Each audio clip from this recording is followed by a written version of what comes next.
Ito yung ano 'no, nakikita ko lang na yung mga sound na nilalagay ng mga content creator 'no, extra sound 'no, extra sound na nilalagay ng mga content creator, totally irrelevant 'no. Ngayon kung irrelevant yung extra sound mo, lalo lang nakakasira sa message 'no.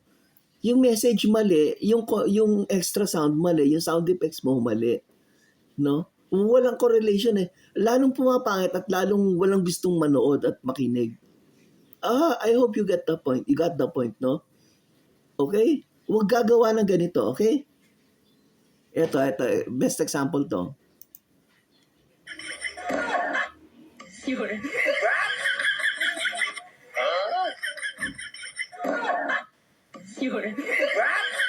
O yan, ano?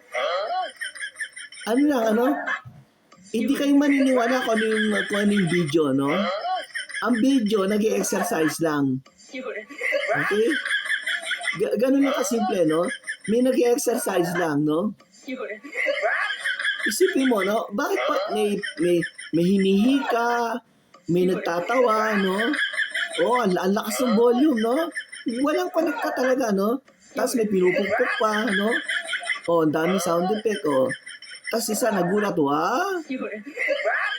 Wah, nagulat, no? O yun, nagulat, no? Walang ikakagulat kasi nag-exercise lang yung video.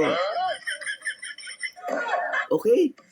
Mga content creators, kailangan yung sound effects natin connected dun sa video mismo, no? May connection siya, no, sa video mismo, no? Yung context ng video na connected sa ginagawa. At saka, isa pa pala, no?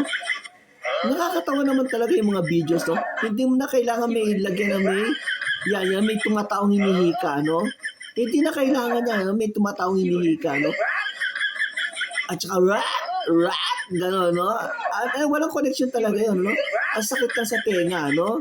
Okay? Subscribe and follow and subscribe.